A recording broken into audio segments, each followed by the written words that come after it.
আসসালামু আলাইকুম দর্শক, welcome back to my channel Parul food kitchen. আজকে আমি আপনাদের করে দেখাবো ঝটপট মজাদার মুসমুসে চিকেন পাকোড়া।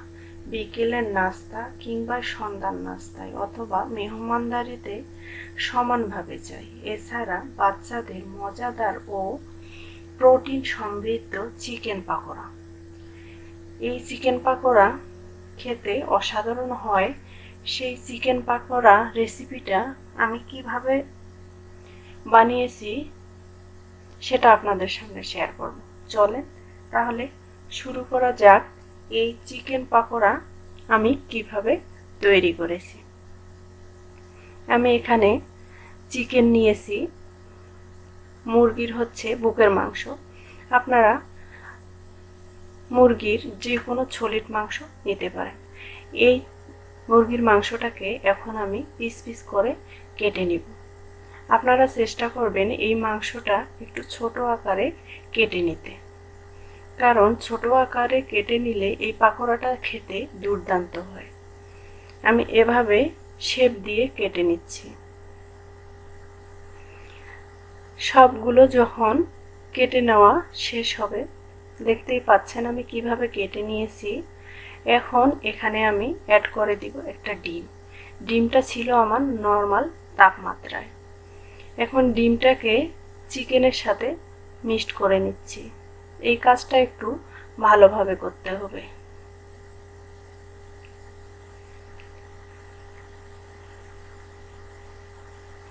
ডিমটা চিকেনের সাথে সুন্দরভাবে মিক্সড করে নেওয়ার পর এখানে আমি অ্যাড করে নিচ্ছি সাদা ভিনেগার 1 চামচ। তারপর এখানে অ্যাড করে দিব সয়া সস 1 চামচ। তারপর এখানে স্বাদ মতো লবণ দিচ্ছি। লবণটা এখানে জেনে বুঝে দিতে হবে, কারণ সয়া সসে লবণ থাকে। তারপরে এখানে অ্যাড করে দিলাম 1/2 চামচ হলুদের গুঁড়া, 1/2 চামচ মরিচের গুঁড়ো।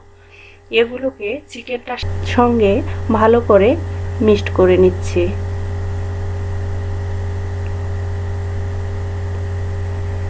চিকেনটার সাথে সব কিছু যখন ভালো করে মিক্সড হয়ে যাবে, তখন আমি চিকেনটা আধা ঘন্টার জন্য রেস্টে রেখে দেব ঢাকনা দিয়ে। আধা ঘন্টা পর আমি ফিরে আসলাম। তারপর চিকেনটা আর একটু নেড়ে ছেড়ে নিয়ে আমি এখানে অ্যাড করে দিব 1 চামচ রসুন বাটা আর 1 চামচ আদা বাটা। তারপর আমি এখানে অ্যাড করব কাঁচামরিচ কুচানো। মরিচটা আমি এখানে বেশি করে দিয়েছি, আপনারা আপনাদের ইচ্ছা মতো অ্যাড করবেন। তারপর এখানে অ্যাড করে নিলাম পেঁয়াজ কুচানো। তারপর অ্যাড করে নিচ্ছি জিরার গুঁড়া 1/2 চামচ, ধনিয়া গুঁড়া 1/2 চামচ আর গরম মশলার গুঁড়া 1/2 চামচ।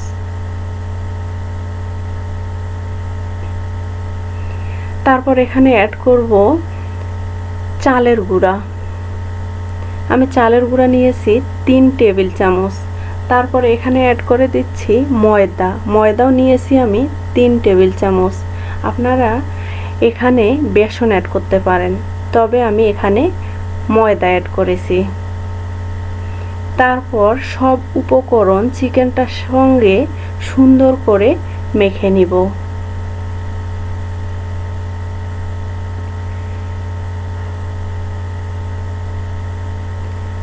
আমার মনে হলো যে আর একটু ময়দা লাগবে, এজন্য আমি আর একটু ময়দা অ্যাড করে নিলাম। এখানে ময়দাটা আমার বান্ডিংয়ের কাজ করবে। আর হচ্ছে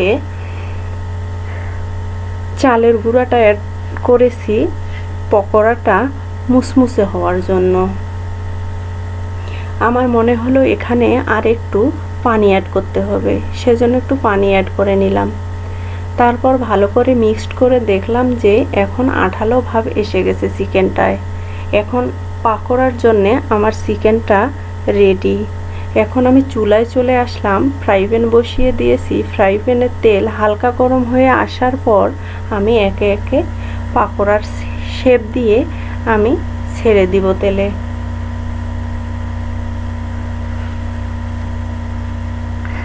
বেশি গরম তেলে পাকোড়াটা ছাড়তে যাবেন না, তাহলে পাকোড়াটা তাড়াতাড়ি কালার এসে যাবে কিন্তু ভিতরে অতটা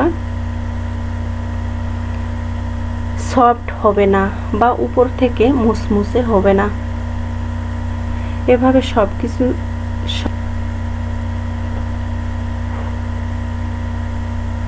এখন উল্টিয়ে ভেজে নিচ্ছি।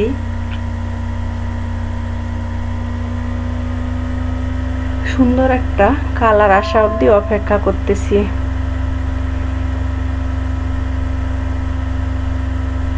গোল্ডেন ব্রাউন কালার আসলে আমি পাকোড়াটাকে উঠিয়ে নিব।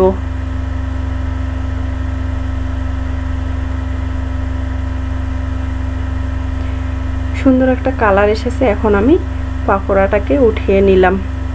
এভাবে আর একবার দিয়ে আমি পাকোড়াটাকে ভেজে নিব।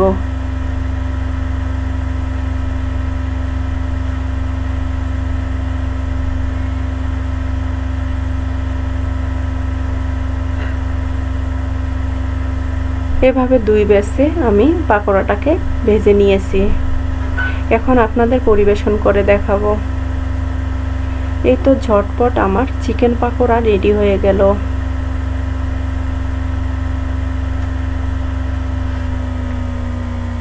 আপনারা বাসায় অবশ্যই ট্রাই করবেন।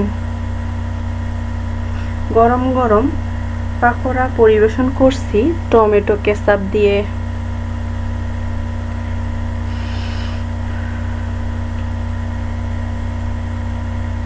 আজকে এখানেই বিদায় নিচ্ছি। আপনারা সকলেই ভালো থাকবেন, সুস্থ থাকবেন। আর আমার রেসিপি যদি আপনাদের ভালো লাগে অবশ্যই লাইক, সাবস্ক্রাইব এবং কমেন্ট করতে ভুলবেন না। ভালো থাকবেন। আল্লাহ হাফেজ।